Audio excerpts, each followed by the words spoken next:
Welcome to selfdiscoverymedia.com, where we discover the communities that are making a difference in the lives of others. Our self-discovery is something we are all making on our life's journey. Here you will find the people that will be your guidance, that will be your inspiration, that will be there for you in support on your journey of life. Do enjoy. Our next show is... Good morning, good afternoon, and good evening, everybody. Welcome back to another edition of Choose Positive Living right here on selfdiscoverymedia.com. I'm your host, Sarah Troy, and my guest today is, I hope I'm pronouncing it right, Turīya? Yes. Is that right? Yes. Turīya. Wonderful, good. And she's a Buddhist monk, a teacher and an author who, despite living with chronic pain, founded the Dharma Center of Trikaya Buddhism. I'm probably saying that wrong. She'll correct me in a moment. And she did that in 1998 to share her path. And for over 25 years, she's taught thousands of students how to meditate, train teachers, and help people discover the unreasonable joy of our true nature. And she has this beautiful book called Unreasonable Joy, which captures the essence of the advanced Buddha teachings. Enlightenment is real and available to every single one of us. And she gently guides us into a deeper understanding of the working mind so we can see our patterns, learn how to control those wandering thoughts, and free ourselves from suffering. So let's embark on the journey of self-discovery and find out how we can release ourselves from the chatter, from the pain, from the static, from everything else that's going on out there right now. Because boy, it's a lot, isn't it? Welcome to the show, love. Thank you for having me. My pleasure. We really are going through tumultuous times right now. And more we need people to step into that calmness, into the meditative way of living, and to find joy, which just seems to be a word that's put over there somewhere and nobody knows how to access it right now. But the title Unreasonable Joy, that has got me intrigued. Why is joy unreasonable? Well, if you think about it, every time that you're off balance, you're upset, you're angry, there's a reason. Mm-hmm. There's always a reason when we are unhappy. Yeah. But when we feel joy, I'm not talking about pleasure, but I Mm-hmm. mean that real deep, just joy and happiness, there's no reason for it. So I call it unreasonable.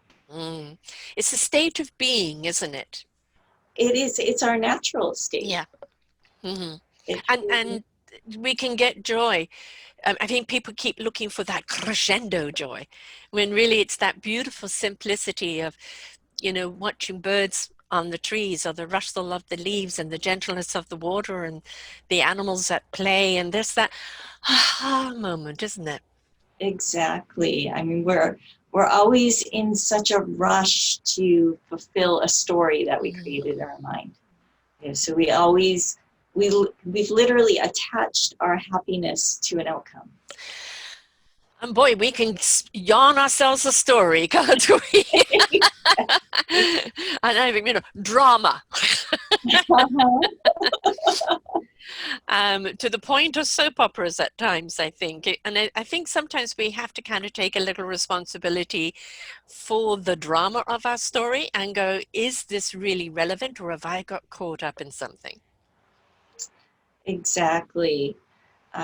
That's where meditation is key. If we give ourselves this time every day, twice a day is better, I would say, to just sit, and whatever technique you want to use to get through the door, it depends what works for you that day. That's what's important. But to give yourself just that time to sit and be and let everything drop away, we start to get glimpses of this unreasonable joy. And it's nothing that we have to cultivate or work at. It's something we just have to stop. Yeah, stop and tune in. Exactly. Mm-hmm. Let everything go. And if you can just stay with everything as it is, without that constant desire to change everything, to manipulate, to alter, to say, oh, I don't like this sensation, or I don't like this thought that's in my mind, to just allow everything just to be, we start to see underneath. Right. It's very often kind of been in that space where the chatter is and then it seems to have a pattern where it fades out, where you can really feel the true thoughts, the true essence underneath. But we have to go through the to get to the aha. Exactly. It's really fun. When I teach people who are brand new to meditation, the common complaint is, I didn't have so many thoughts before. And really, it's just they never noticed how many thoughts they had. But then if they stick with the practice, then they finally reach that point where there's just this little smile that comes on your face and there's no reason for it. And it's that Mm-hmm. Yeah. And I think when we step into that, whatever our meditative technique is, we realize that it's the things that are literally right there in front of us and around us, but it's also we realize it's simplicity, and that we as humans keep overcomplicating everything, which puts more stress upon us. Exactly. I tell my students a lot that they like to make it so complicated. Really the path is very, very simple. It's just pay attention. Yes, we don't need a PhD for that. And that's really what I feel the original Buddha taught. He just paid attention. Just watch what comes up. And that's what I've taught, and kind of stripped away all of these layers that have grown over the centuries. Yes. We're And it really has grown over the centuries. That's the thing, is that if you look back 100 years ago, our farmers, everybody was more in tune with the weather patterns. They knew what was coming, when was coming. You didn't need a weatherman. You had people that were more in tune with nature, more in tune with each other. There was more instinctual and intuitiveness to living. And we seem to have handed it over into intellectualism and abstained from being our intuitive selves. Well, I've noticed that there's a part of our minds that really likes to be told what to do. Mm. It finds this wonderful comfort in going to somebody, anybody, whether if you're a spiritual person, you go to a spiritual teacher. If you're,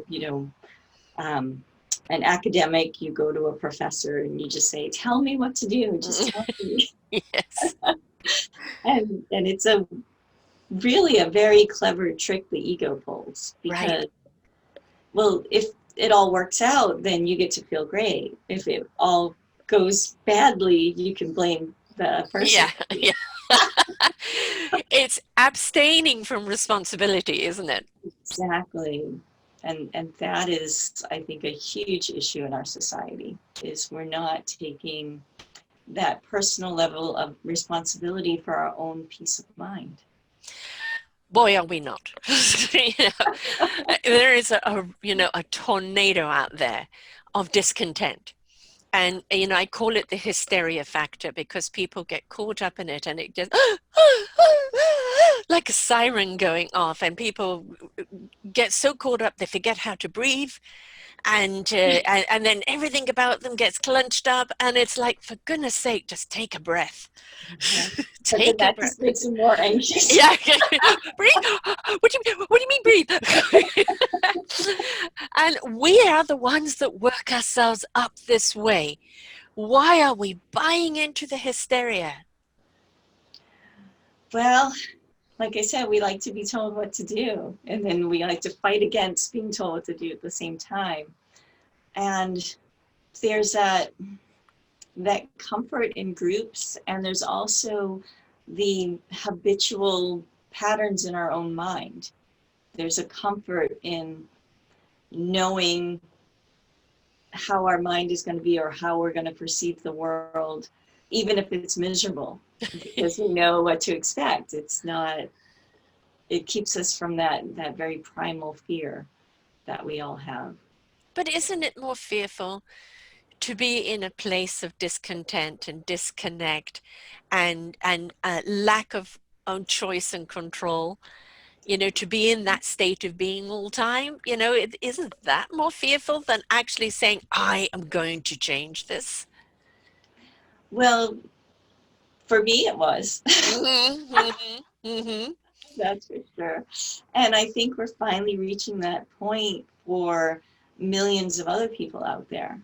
You know, I've told my students that people will come to the path when they have Yeah, decided they've suffered enough.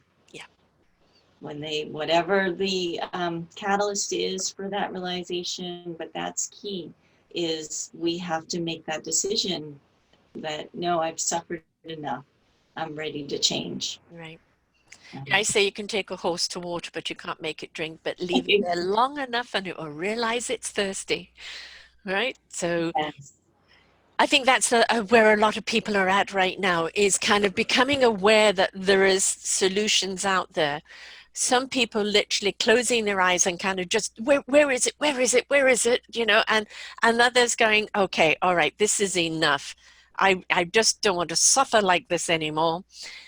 Where are the solutions? I'm ready for them.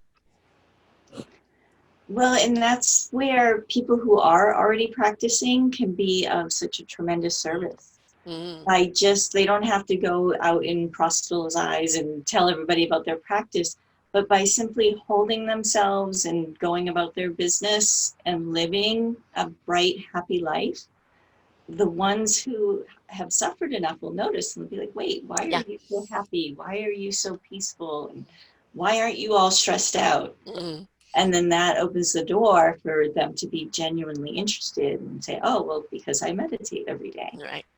Say, oh, Kind of rather that's like when Harry met Sally, right? I'll have what she's having, you know. exactly. What are you doing? It's working for you, you know. Will it work for me? And that's the thing, is it's being the example, and then you become the inspiration that becomes the invitation.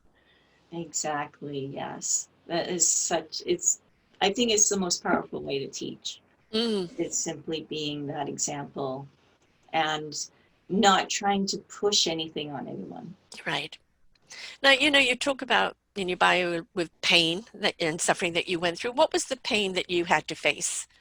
Well, it's a very long story, so I'll try to make it brief. But initially, I started exercising a lot more, and then my body decided it didn't like that and started collapsing. And I'd Mm, be literally, I was a computer programmer and consultant, so I did all things computer software related.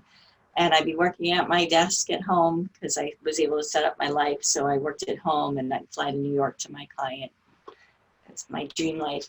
But then I started having these episodes where I'd literally slide out of my chair onto the floor, my muscles would seize, mm, and I couldn't get up for 30 minutes, sometimes an hour. And I went through dozens of doctors and I got, a whole list of diagnoses and found a lot of things that helped a little bit. But the thing that kept me sane and kept me going was my meditation mm, practice. And, I had doctors tell me that I was just going to be in pain for the rest of my life and I would just have to get used to it. And this is just how it is. You're disabled now.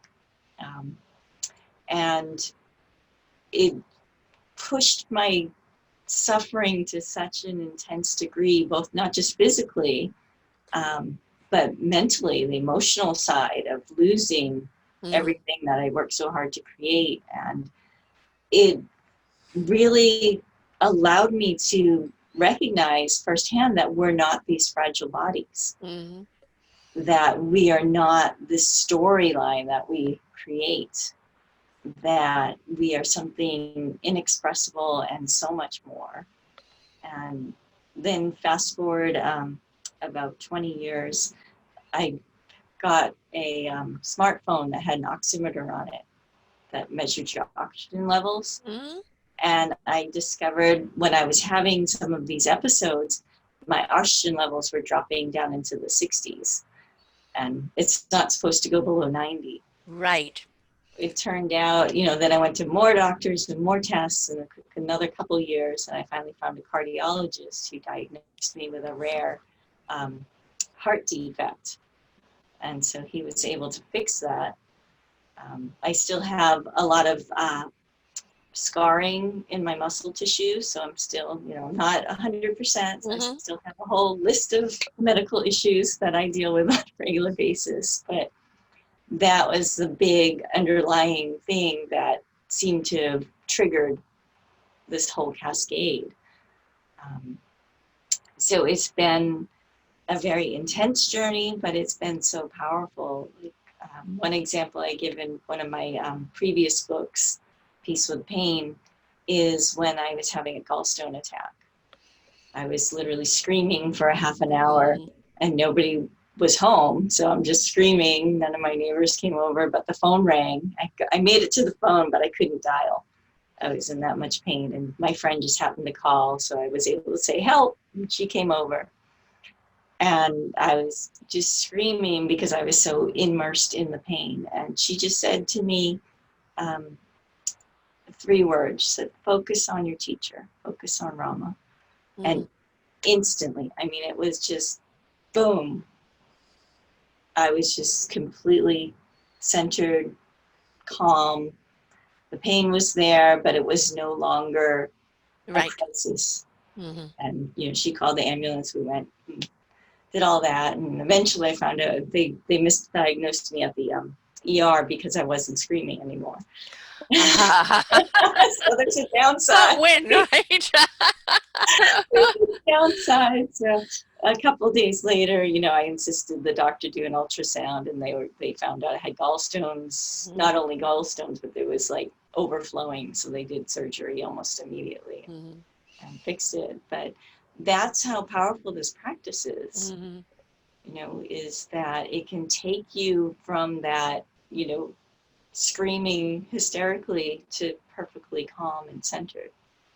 I think it's also, I have fibromyalgia, which I've had now, and asthma, which I've had fibromyalgia 23 years and asthma for 63 years. And you learn to have a partnership with it. You know, I have the good days, I have the bad days.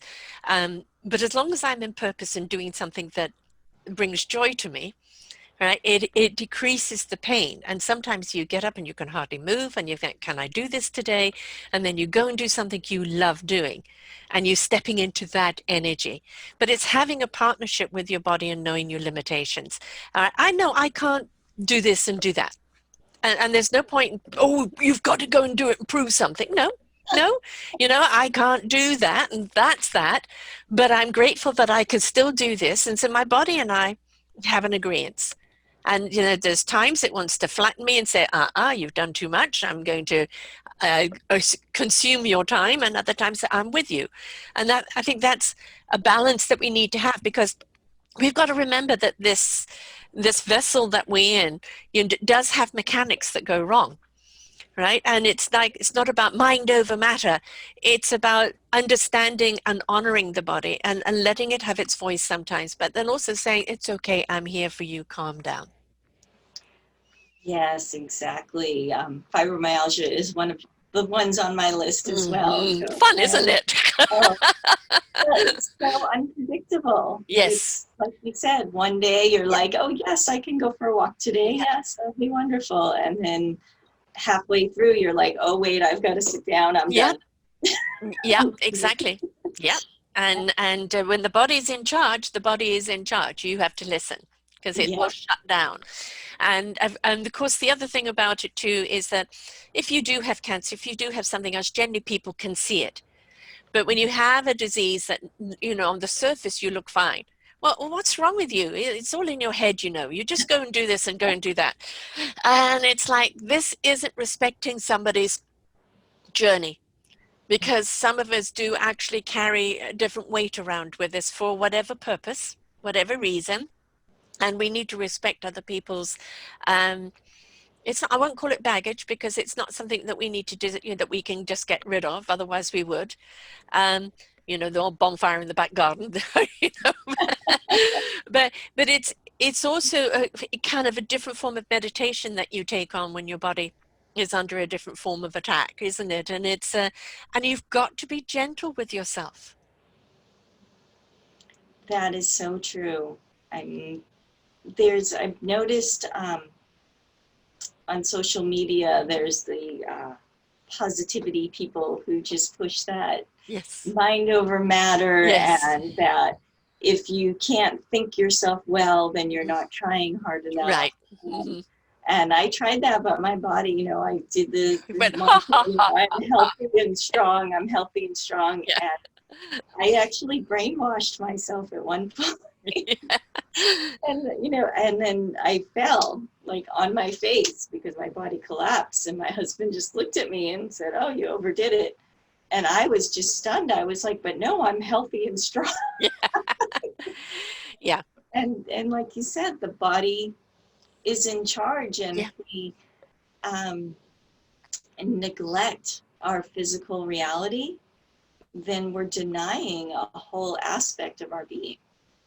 Of you know, we ask people to be a human being, a human spiritual being. And I'm a very spiritual person having a hard time living in the body. But when you come together with your body, despite its flaws and its challenges, and you understand the gift of the body with the spirit, then you actually understand so much more. Yeah, it can make your pain sometimes a little bit more emphasized, but it emphasizes everything else as well, doesn't it? You're just so much more in tune when you come together. Oh, exactly. Because I think people get in that imbalance where they're all body Hmm. and then, or they're all mind. Yes. And really, when, like you said, when we put them together, there's just this wonderful buffet of experience Hmm. that we can tune into and light up with. A light up wearing, and I think also one of the problems is that we're far too much in our head. Think it, think it, think it. You know, the thoughts can override. And yes, our thoughts are very important, you know, and in the vein and the intent of our thoughts are extremely important. But we've got to listen to the intellect also of the soul and the spirit and the heart, because that has so much more wisdom than our head does. Our head has knowledge, but that has wisdom. And the harmony and the peace that we find with that inner joy is when we are in sync with soul, heart, spirit, and mind and body. Right, exactly. So I think a big part of getting to that being in sync is really training the mind. Yeah. We're not taught at all in at least the society um, the power of our thoughts, the Mm. power of our mind. And we get stuck in those habitual patterns where something hurts and then so we start thinking about it and we obsess over it and we think about it some more and we think about it some more. Worry the soul, keep rubbing on it. And Yeah. exactly. And while it's important, we've got to, you know, that paying attention, okay, body, what do you need right now? Mm. And then once you've done everything that you can, then you need to let your mind go somewhere else. You need Hmm. to refocus and, like you Don't said, look at all obsess. the, right. Don't obsess over it. Yeah. And I think it's very easy to become obsessed over something. You know, look at when people are dieting. You know, I've got to lose the pounds, I've got to lose the pounds. They obsess, they obsess, they obsess over it. And what they don't realize is that they're sending a message to their body that A, it's not good enough, right? And the body, when it's being starved, when people go on these diets, it immediately kicks in and goes, "Oh God, she's starving." You know, we've got to retain all the fat that comes in, and you know, it's the way we speak to each other and why we're speaking to each other, to ourselves, is very, very important, isn't it? Because stop beating yourself up. Right. Well, it creates this mental filter through Hmm. which we see ourselves and through which we see the rest of the world. So if we're constantly telling ourselves we're not good enough, then what's going to happen is everything that we see outside of ourselves, our mind is going to filter out every other message except for the ones that are telling us Yeah. we're not good enough. Yes. And it Yes. spirals us deeper and deeper. And Becomes a neon sign with a loudspeaker. That's all exactly. you can hear, right? And then you talk to your friends and you have all these examples where you can point out, see how all these messages telling me I'm not good enough, and there's no denying it. It's like, well, yeah, that's what you're experiencing. But Right. that experience is because of this mental filter that you've created. So we can Yeah. train our minds to see the beauty, to see gratitude, Mm. to appreciate what our body can do. Yeah. Yes, and especially when the body and mind are in sync with each other, it's incredibly empowering, isn't it? It is, and we can do amazing things. And sometimes, if those of us that have body challenges, we might take a little bit longer, Hmm. but we can still do the most amazing things. I mean, getting back to fibromyalgia, I know people who are literally crippled with it. And they can't do anything. They've given in to it. You and I both have it, with a few other challenges. We made a choice to understand I can't ignore you because you're not going away, but we will find a synergy in living together and put our energy into something we love. And when you love something so much, it's generating energy that comes back into your body anyway. Yes. So it's what you feed. It's where you put the energy that grows. It's so true. I mean, I tried the ignoring thing. I was like, Mhm. okay, I'll just La la ignore la it. la It'll la. go away. It'll go away. No, this is more important. I need to get this, Mm. report done, or I need to get my bathroom cleaned, or I need to do this. And that ignoring part doesn't work because, like you said, you wind up completely disabled. I remember there when one part of my journey, because I had ignored it so much, um, I wound up, my doctor recommended a pain management course. So I went, and the recommendation was just do one thing each day and let that be enough.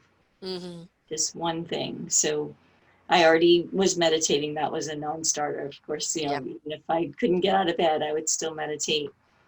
But my one thing was taking a shower. Mhm. And so that would be my big accomplishment for the day. It's like I took a shower, and Yay. sometimes I got to even dry my hair. Other days I could.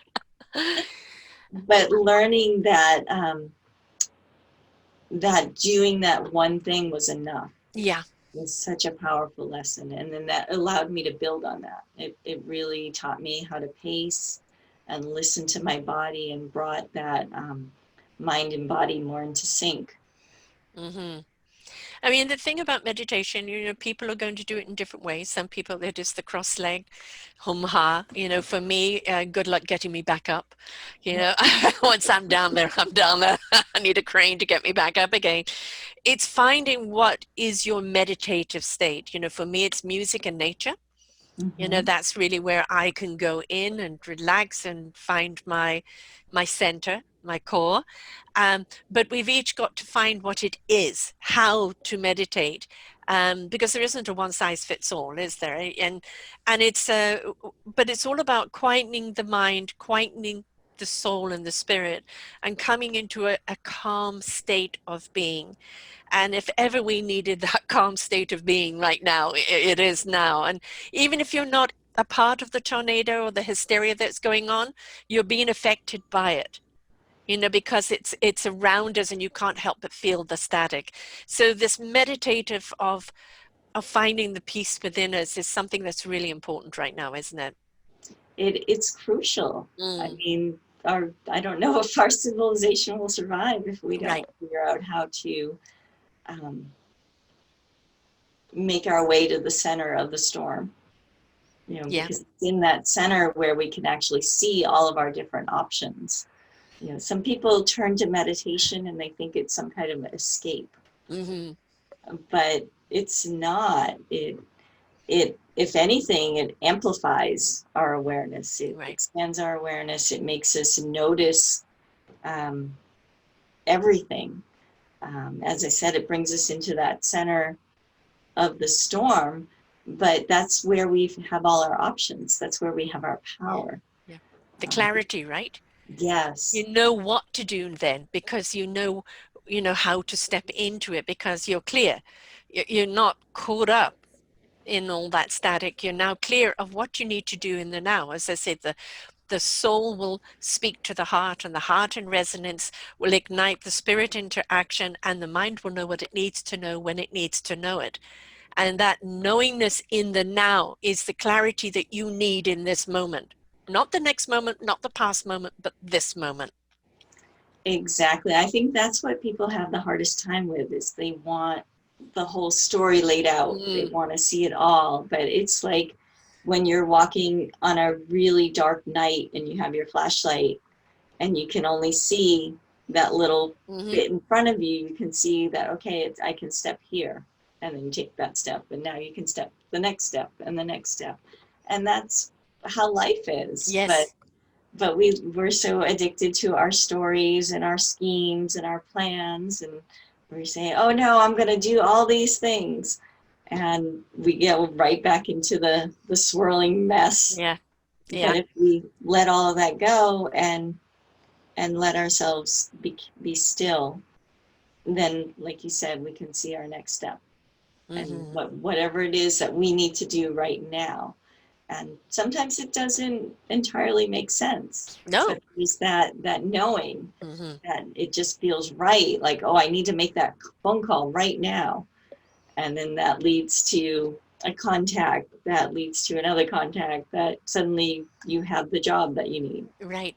Or, you take a different route home, or you pop into that grocery store instead of that one, and you bump into somebody. That the whole thing is that don't overanalyze it, and don't, resistance is futile. Don't resist it. Right? Go with the flow. We were so busy wanting to be in control of what comes next that we don't realize the answer's right there. Just go with the flow. Be in tuned, be in the now, be aware, and the answer is right there in front of you. Exactly. We're always so struggling. So it's that manipulation, trying to manipulate ourselves, trying to manipulate our environment, trying to control everything, when really the only place we have control is over what we focus on. Right. And focus on in the now. Yes. Yeah. And are you worrying it like a saw? Right? Or are you focusing on it to heal it or energize it or release it? Or just to see what it is. Right. Investigate it. Yes. Yeah, human beings are explorers. Yes. We love discovery. This network is called self-discovery. And it's the more that we are willing to live in wonderment and explore. I always say blind, deaf, and dumb in order to see, hear, and feel. It's stop looking for the manual on how to take the next step. Have the right tools and equipment with you, and that will guide you through, and you'll meet people along the way that will be your guiders. But be willing to go out there with that little flashlight, or even into the dark, right? The light will show. All of a sudden the moon comes up around and it sheds a light on the path. We just want to be in control all the time, and that control stops us from seeing the answers. Yes, exactly. But there is a interesting thing that we first have to gain control in order to let it go. Yeah. Because for most people, their mind is going a million miles a minute. Their emotions are just taking them out every 5 minutes, and their whole life is chaos, and they're just running around trying to catch up. And so we have to go through this training to actually gain control. And once we are able to control our mind, and then that's the point where we have to let go.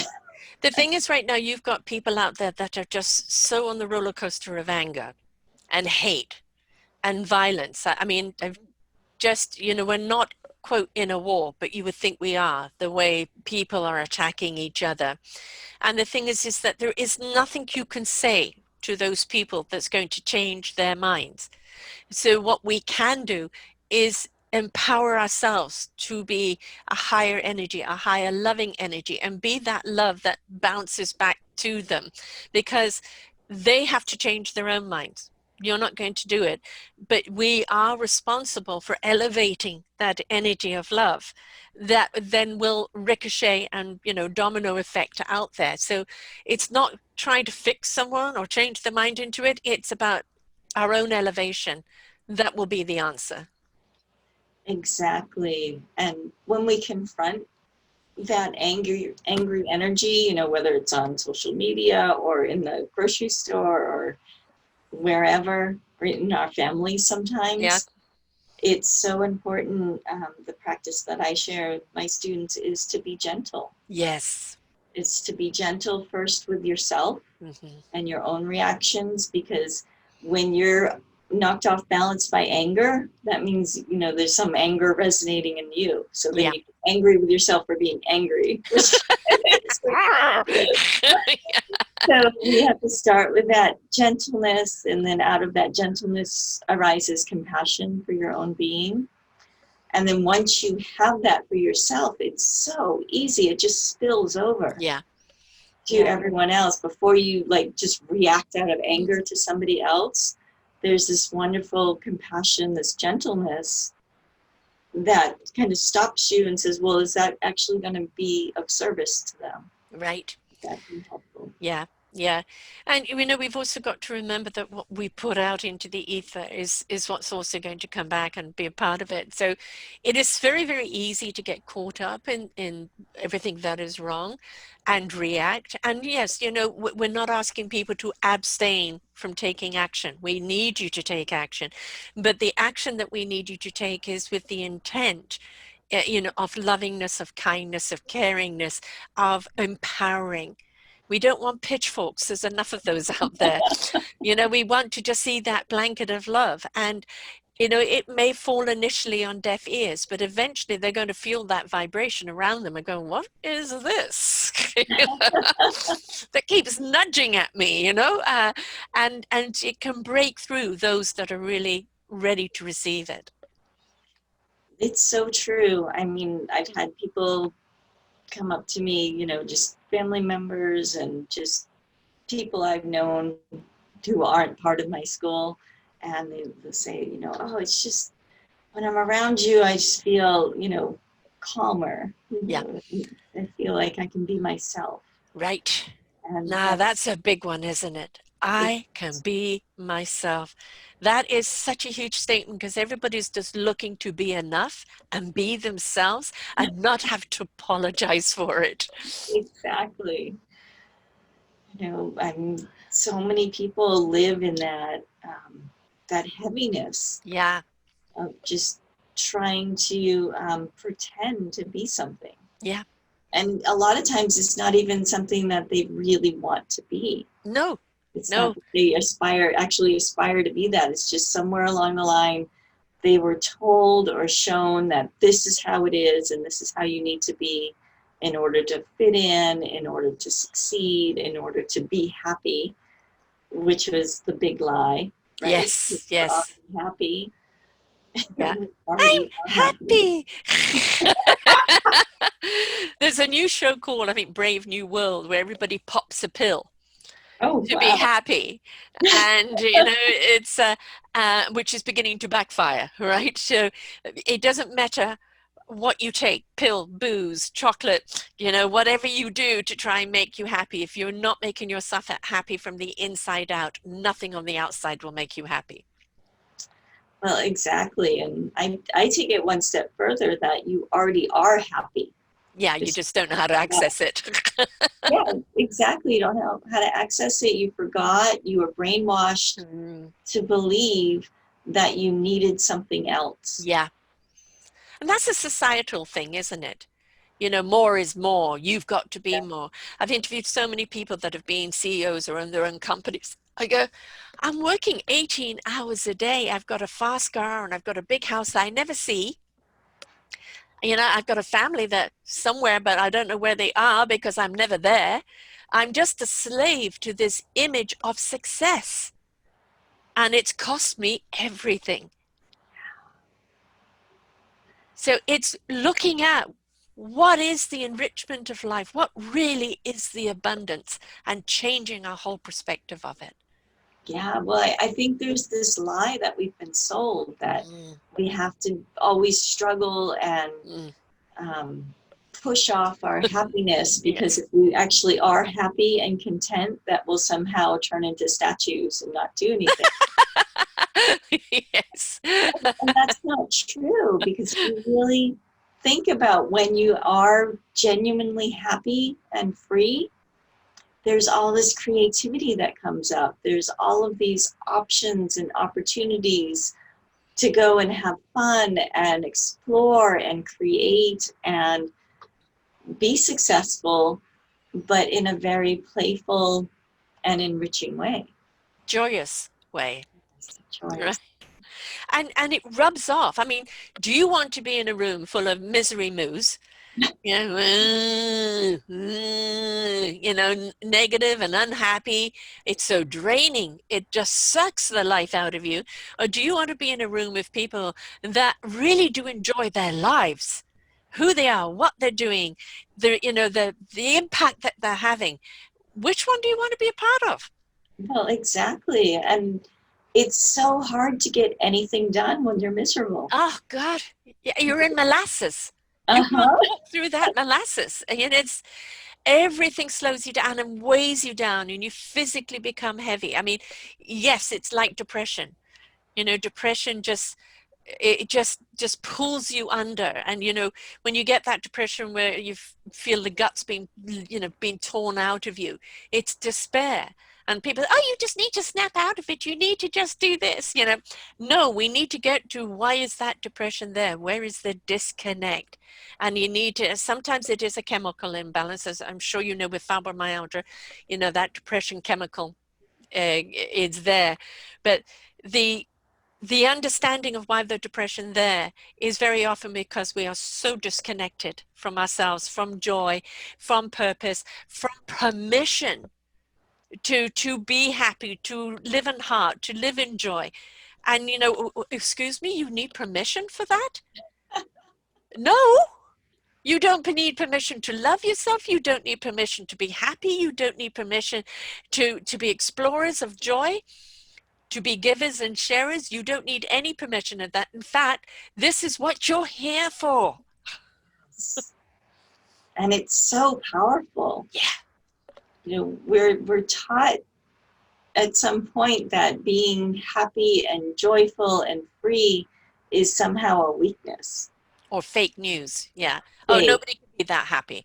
Oh, exactly. I had an argument once with a doctor because I had a sleep study done. It showed that my sleep efficiency was like 3% or something. So I wasn't sleeping at all for years and years.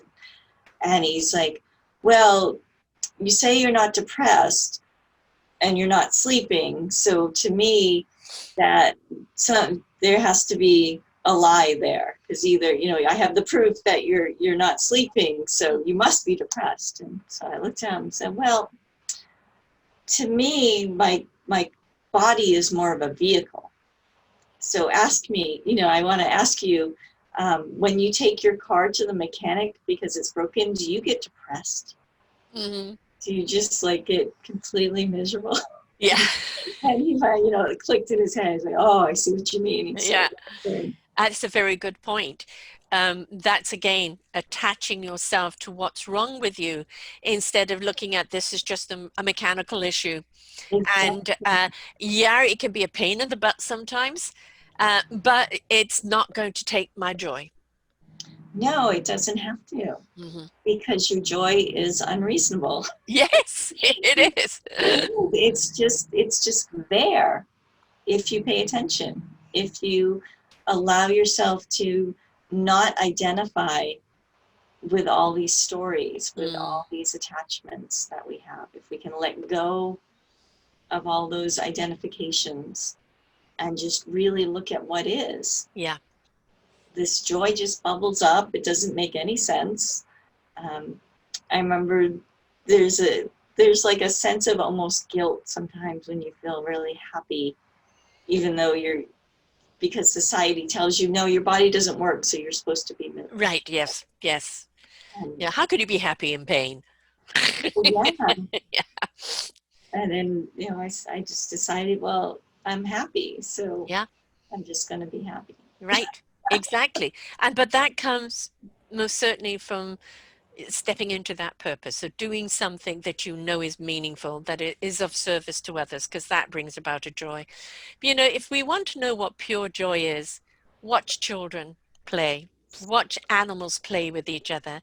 They're not in tomorrow. They're not worrying about this or that. They're in the moment and they're playing with each other, or they're falling over their tails, or they're, goofing around. And if that doesn't bring a smile to your heart, I don't know what will. And, people say to me, but if my heart's been switched off because I've been guarded, how do I put it back on? Surround yourself with the kids and with the animals and just see the pure joy that they live in. And if that doesn't open up your heart, I'm not sure what will.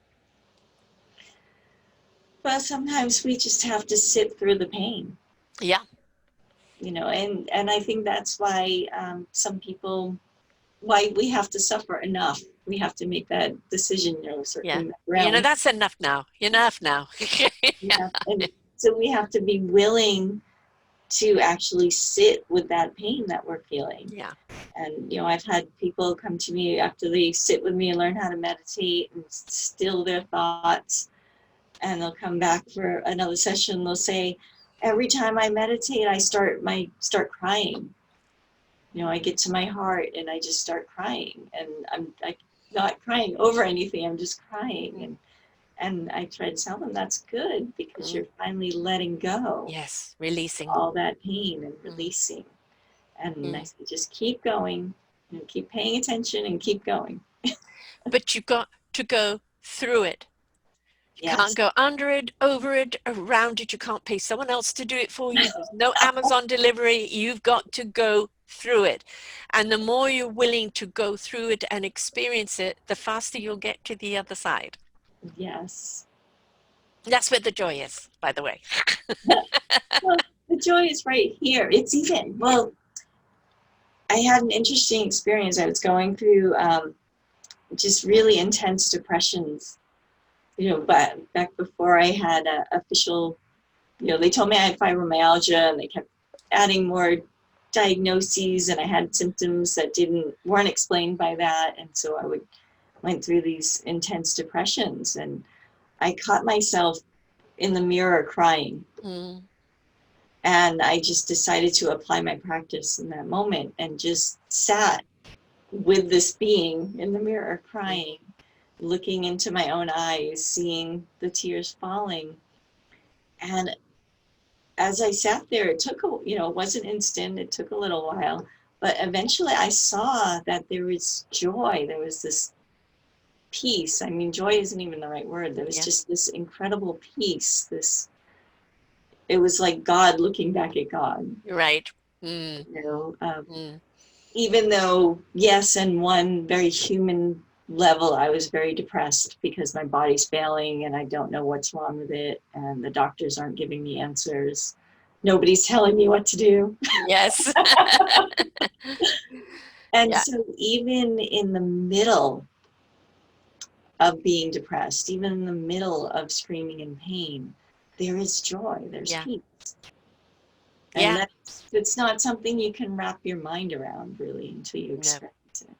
No, most certainly not. And, there's 31 points to fibromyalgia. I interviewed actually one of the leading doctors in the world on it, and he was my doctor as well. And it helped me understand, is this part of it? Is this part of it? Is this? It's all under this one umbrella. And there's still so much that they don't understand about it. But basically what it is a hypersensitivity. And you are heightenedly sensitive over so many more things. And that includes if you're an empath, right? You're going to be more heightened in everything that you do. But that's where you can use it. And you go, okay, if my senses are heightened, and the pain senses, the touch senses are all heightened, why can I not make the senses heightened over the energy that will feed me and nurture me, calm me and help me, right? So it's not using the weapon on you, because it's not a weapon, but it's just using what is making things go wrong, turning it around and make it go right for you. Yes, I love that. We've got to use what we have. Right. And we, like I said before, we can train our minds to actually support us instead of being in that constant battle mode of, no, I want my body to feel good. I don't want to hurt all night long. I don't want to toss and turn. Instead, we can just embrace what is and tap into that heightened sensitivity. And I mean, my cat's fur is so soft. Yes, yes, yes. And when they're And, purring in your arms, right? It's like oh, I'm actually stroking me. yeah. Yeah, I mean, it can bring you into yeah, ecstasy, even yeah, though your body's screaming in pain, but there's all these other sensations yes, that you can tune into. yeah. And the thing is learning the techniques, and you're teaching the meditation. Whatever form of the meditation we do, it is important to have, especially the breathing techniques, because that breath is the first thing you have to catch. You know, being caught without breath, is everything tightens up. Nothing works. There's no clarity, no oxygen going to the brain. It's literally shutting you down. So that breath and being conscious of your breath is so very important, because you can't do anything until you're in breath. Yeah, that is a powerful technique for a lot of people.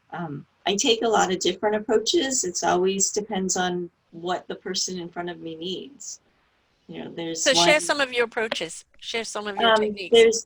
There's one I call the 20-second meditation technique, and it uses the breath, but it really uses our mental capacity for words. So we say, you breathe in and out and say joy. Mm. And then, oh no, I'm sorry, I skipped one. I'm going straight for the joy. No, you start with just thinking the word gratitude. Mm-hmm. And you take a breath in and a breath out. Just think gratitude, gratitude. And you don't even have to really feel it. You're just going to say the word. And then you say joy and joy. And then peace and peace. Just in and out. And it's really that simple. There's another one that I teach that's more physical. And it's especially useful when your mind is just spinning and spinning and spinning. Something set you off and now you're going like a little top. And it's so deceptively simple. Is all you need to do is relax your face. Mm-hmm. All of the muscles in your face, if you just relax them, there's this physiological connection between our facial muscles and our emotions. Like you may have heard, if you hold a smile for 5 minutes, you'll actually feel happier. Mm-hmm. And so when we relax our face completely, it puts our brain into neutral, because it doesn't know how to feel. It's like, wait, I have no facial expression. How am I supposed to feel? So it just cuts through everything. And it brings us to that. It's like putting the car in neutral. And Yeah, going from fourth gear down to neutral. yes, exactly. Yeah. So there's still that inertia. Things are still moving, but there's a stillness. Yeah, it's the same like when you're grinding your teeth. I've noticed that lately in mind asleep, I'm waking up with a lockjaw and I go, okay, loosen all of this up, be aware, let it go, let it go. Why am I feeling like this? And that is, I think being mindful at the present moment that we really need to do more meditation than we normally do, because of the outside static that is out there, and it's so easy to pick up on. So I think it's escalating on our mindfulness, on our meditation right now, because what on your daily practice might have been enough for the normal day, but we're not in normal days right now, and we maybe need to go up a notch. Right. Well, that's why, the practice I teach is our meditation doesn't end when we get off the cushion. Right. Yeah. That seated time is crucial, because if Mm-hmm. you don't do your seated meditation, then practicing mindfulness the rest of the day is really hard. Mm-hmm. I know this a long time ago, there was teachers out there trying to teach mindfulness without meditation. Mm-hmm. That never made sense to me. Right. But if we carry our practice into our daily activities through, I just use a different term. I use mindfulness, Mm-hmm. because we're moving around, we're active. So it begins with just the mind training, where we're paying attention constantly to, what am I thinking? What am I feeling? And if we're spiraling out, then find something in your environment that you feel gratitude for, or something you find beauty in. And you focus, focus, focus until you actually shift into beauty or gratitude. The other way that we can get into mindfulness is very physical. It's through whatever task that we're doing. So if we're washing dishes, we restrict our thought to only washing dishes. And so there's not too much to think about. You've got the water and the soap and the sponge and the dish. Yeah. And then you run out of thoughts. So then you're like, okay, water, sponge, soap, dish. And then by focusing all of your attention on the activity, the mind, eventually settles and becomes still. And so we're walking around either in a state of beauty or gratitude, or we're walking around with this stillness while we're interacting with the world. Yeah. And I think that's vital to actually progress on the path, because otherwise we sit and we meditate and we go up, and then we go out in the world and we get drained. Right. And then we have to sit. That 15-second one, something is beginning to trigger you. Go into that 15-second one, gratitude and, peace and joy. And just, as you say, focus in on those words, focus in on the breath, 15 seconds, 20 seconds. And all of a sudden, what was going to trigger you bounces off, water off a duck's back. Right? So we as human beings, especially as caring human beings, are going to absorb all that is wrong because we want to put it right. That's our nature to do so, right? And there's sometimes you can't put it right by being immersed in it. You have to be outside of it, and you can't be outside of it if you are stressed out about it. So just the simple techniques, as you said, of focusing on one thing at the moment and channeling that, diverting ourselves from all that outside chatter that's about to come and go, which then eats away and gets everything else riled up and go, which we all do. We all do. We have to be mindful of what the triggers are and where we're at and what to do in the moment. So as you said, it's not just a meditation. Oh, now it's going to carry you for the rest of the day. It's little techniques to use all the way through the day. Exactly, because if we're paying attention all day long, then we start to notice what our triggers are. Right. And then to avoid them. Well, not even to avoid them. I mean, in the beginning, that's a great strategy, is to limit. But then we can, once we have gathered enough power, we can see what triggers us and decide, do I still want to carry this around? Right. What is this attachment that's knocking me off balance every time I run into this type of situation? And just by looking at it and seeing it and recognizing and taking that responsibility that, oh, this is in me. I'm making this decision to be upset over this. Right. It's so empowering. And eventually, from that awareness, that attention that we give to that trigger, it starts to diffuse it. Right. And one day it's gone. And you walk into the situation, you're all ready to be knocked off balance, and then it just comes and it goes. Yep. And you're like, oh, I'm not that person anymore. Right. Right. I'm new. And I'm not so easily triggered anymore. Yeah. Right. And these new versions of ourselves, I think, is really the exciting part of self-discovery.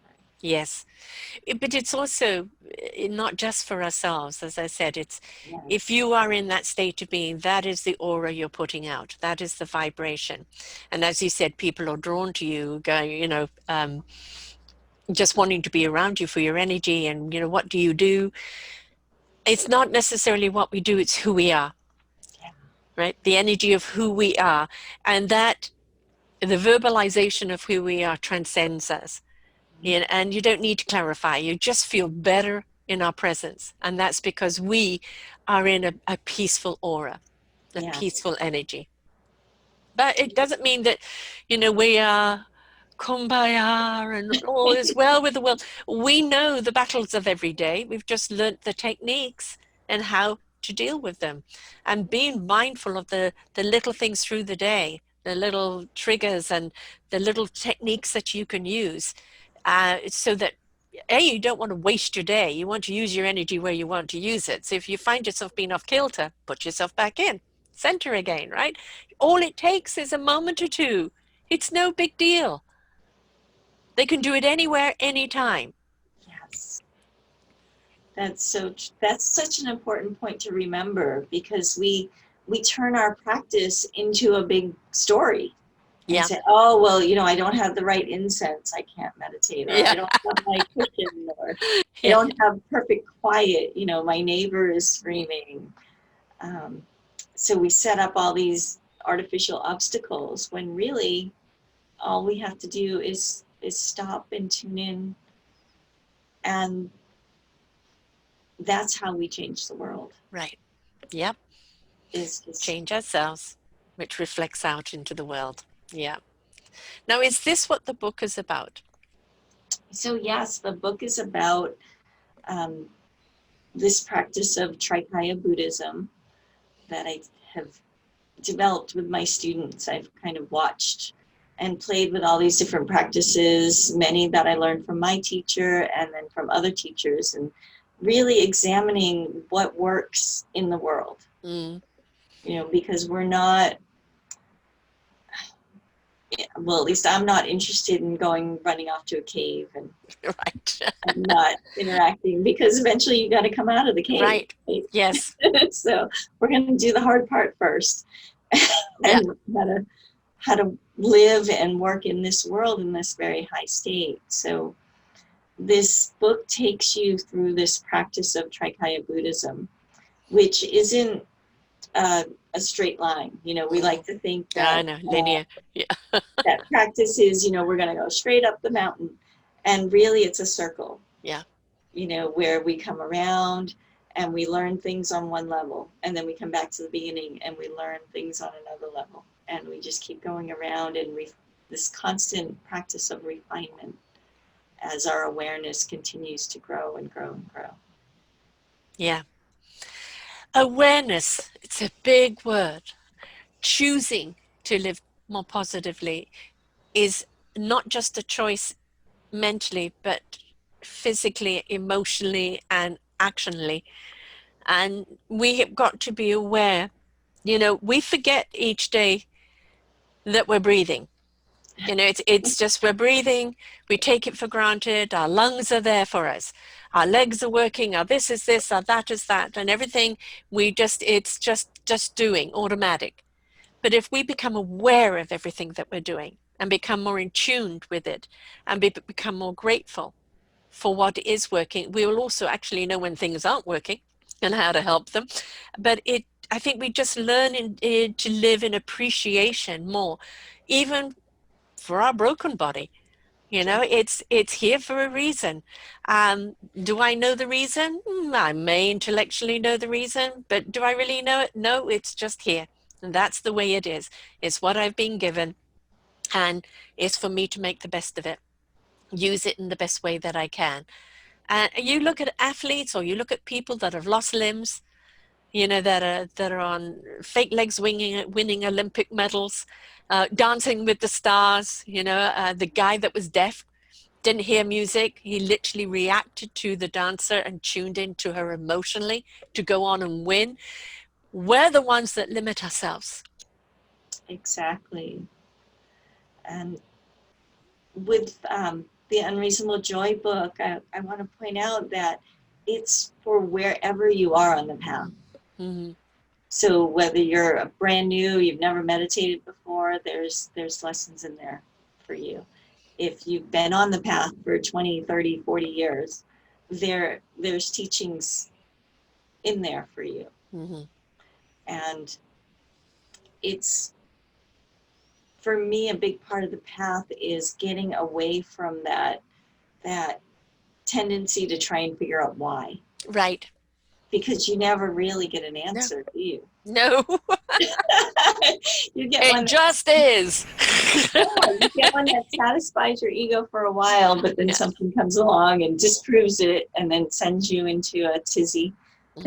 Mm, yeah. If you just continue to pay attention, to look at what is, and be honest with yourself, Yeah. to really notice that, oh, wait, this is really triggering me. This is showing me my attachment.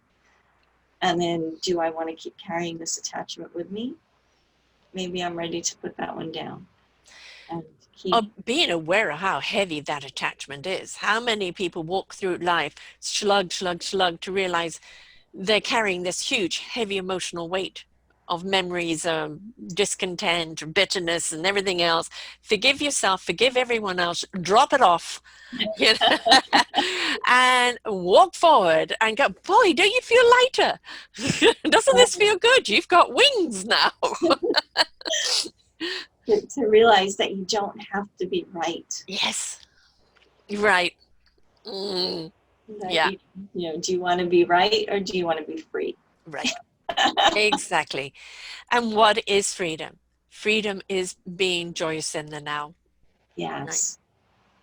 Right. Yes. Understanding what the now is. All we have is the moment, and what we do in this moment uh, will lay the path for the next moment.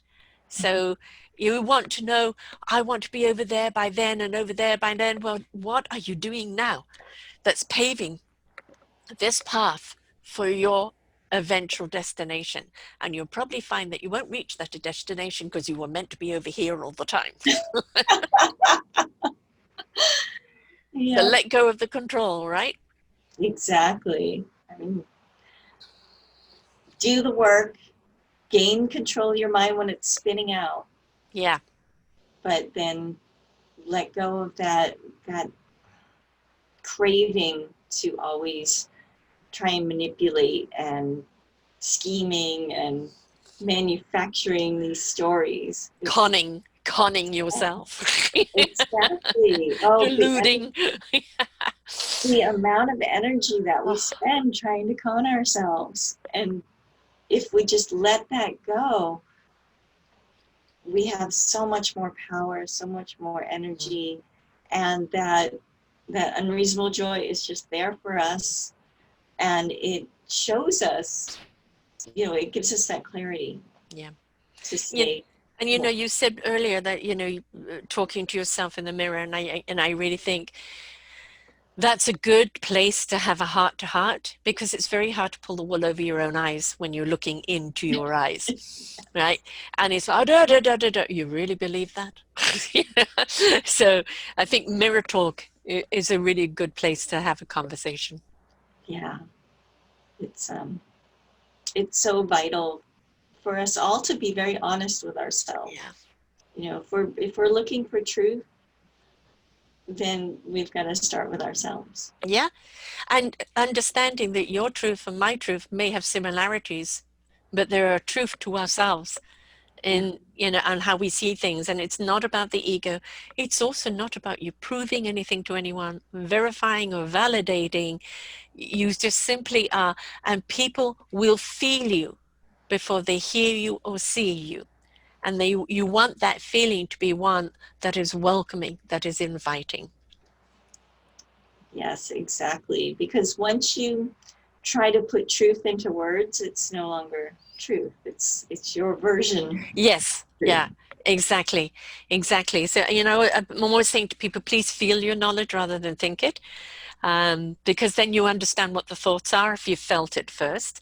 And if you feel other people, very often there is no explanation needed. I know how you're feeling. I can feel it, Yeah. right?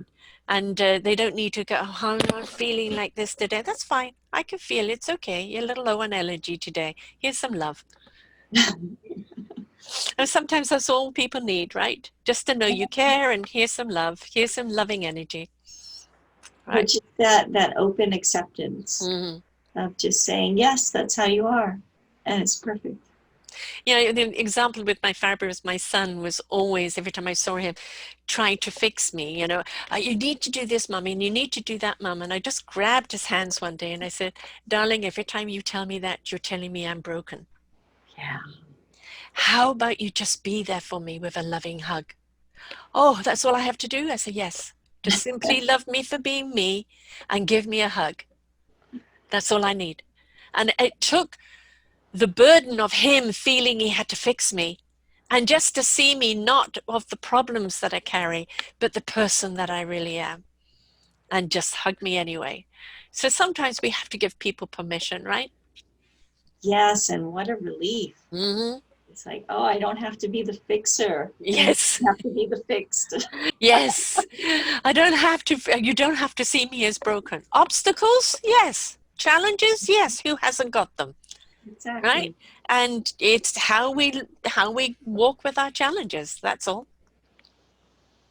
So, how do people get the book? How do people find you? So the book is is going to be available on October 27th. So that's when it should be able to be ordered from any bookstore. You can pre-order the Kindle version right now on Amazon. The paperback you can order on October 27th. And if you want to find me, you can find my blog is turiyabliss.com. Or if you want to actually sit with me in meditation, go to dharmacenter.com. And I teach on most Saturdays, and then I have students that teach on the other days of the week.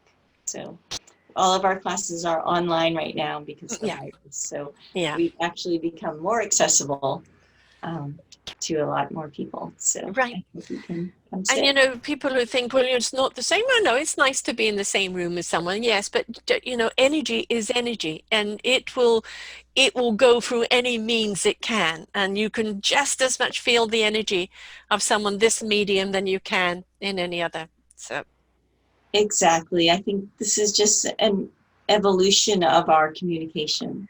We get very hung up in, no, it has to be in person, but yeah. I think that's been a blessing Yes. of the whole tragedy that's unfolding is we're learning that no, we can have community through the Yes. computer. And it can be global community. So it opens you out to even more people around the world, right? Exactly. Instead of restricting to your locals. So, yeah, there's always a gift in something, isn't there? Yes, there is. If we look for it and if we're open and aware. Yeah. Open and aware, most certainly. Well, thank you so much for sharing here today. It's wonderful. You've given me the reminder of the small tips, remember to breathe, but the dialogue with it, because sometimes I'm just concentrating on the breathing and the words are important because, as you said, it resets the mind Yeah. away from the stress. So I've got to be more mindful of that. Thank you.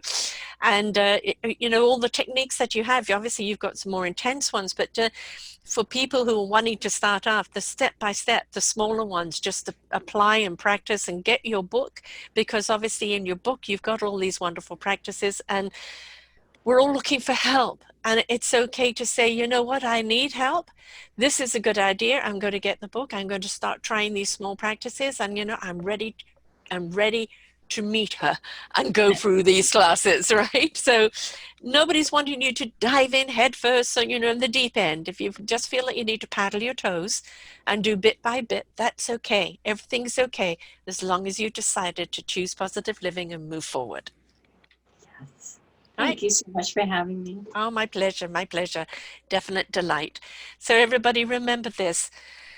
We are the solution that we seek. Other people have got the skills and the tools, just like she has for you with the beautiful book and with her techniques, simple techniques, a wonderful reminder of awareness in our lives and how we can actually move forward with that clarity into clarity by using these techniques.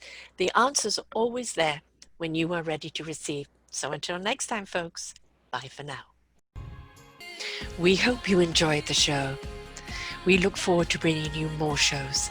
Please go to selfdiscoverymedia.com/shows and you will see the incredible lineup of genres and shows that we have for you.